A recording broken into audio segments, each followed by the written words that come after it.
PCR in agricultural sciences and environment. As I told you that PCR can not only be used to detect infections that are caused by microbes in humans, but it can also be used to detect different infections or pathogens that cause infection in animals as well as some agronomically important crops or in general plants. So microbes, they can cause different infections in animals, like in birds, uh, avian influenza, it is very common, or some bacterial infections that is caused in economically significant animals. Similar may be the case with plants, that different viral pathogens, bacterial pathogens, or even fungus, it can deteriorate the quality of the crops. So this PCR technique, it has also been used to detect different causal agents of animal and plants as well. In addition to that, if we want to enhance the productivity of the crops or to develop resistance against insects, for example, we can target or clone that particular gene that can enhance the crop efficiency in a particular environment, or it can mediate the plant tolerance against certain insect attack.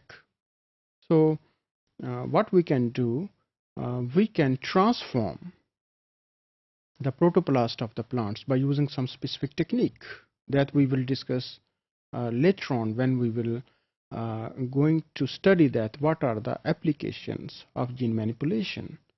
लेकिन इस time पे इतना ही कहना काफ़ी होगा कि different jeans को transform किया जा सकता है, चाहे वो प्लांट्स हैं या एनिमल्स हैं, so that they will show desirable expression that can be ultimately will benefit the plants as well as humanity.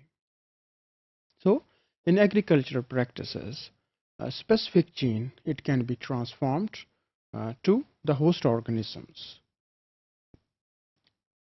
इसके अलावा हमारे जो फूड प्रोडक्ट्स आते हैं, लाइक फ्रेश एग्रीकल्चरल प्रोड्यूस है या प्लांट्स हैं, तो बाज़ दफ़ा दे may be infected with pathogens like fresh agriculture produce हैं, क्यूकम्बर हैं या टोमेटोज़ हैं या कुछ और तरह के सैलड्स हैं, लीफी वेजिटेबल्स हैं जो कि हम यूज़ करते हैं, तो ड्यूरिंग हार्वेस्टिंग और processing they can be contaminated with some deadly microorganisms like कुछ स्ट्रेन जो इकोलाई की हैं, they may be very toxic,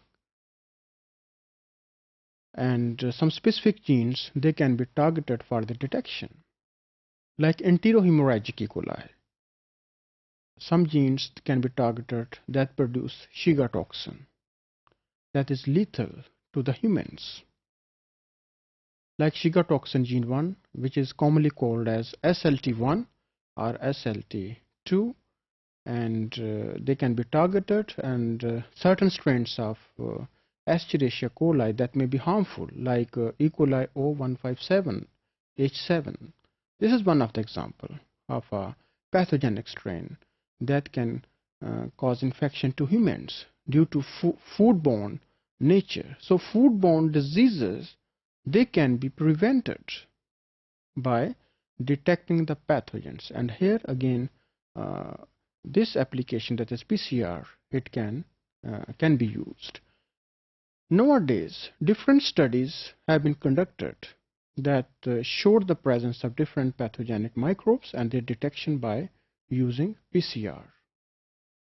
इसके अलावा हमारा environment है जिसमें हम रह रहे हैं, तो उसमें भी different harmful agents जो हैं वो enter हो रहे हैं in the form of pollution, in the form of organic materials, some synthetic compounds are there, और इन synthetic compounds की वजह से क्या है कि इन्वायरमेंट की पोल्यूशन हो रही है, और इस पोल्यूशन की वजह से जो इन्वायरमेंट की क्वालिटी है वो डिग्रेड हो गई है। बहुत सारे हेल्थ इश्यूज जो हैं वो आ रहे हैं, like some agents they may be cancer causing or carcinogenic. And here we can use certain microbes to degrade them, and even modified microbes, which we can call it as the genetically modified microbes. As I told you that genetically modified crops can be used, and here the genetically modified microbes, they can be produced by introducing specific target genes. And here again the PCR, it can provide the specific target gene so that a particular microbe, it can degrade some pollutant in the environment.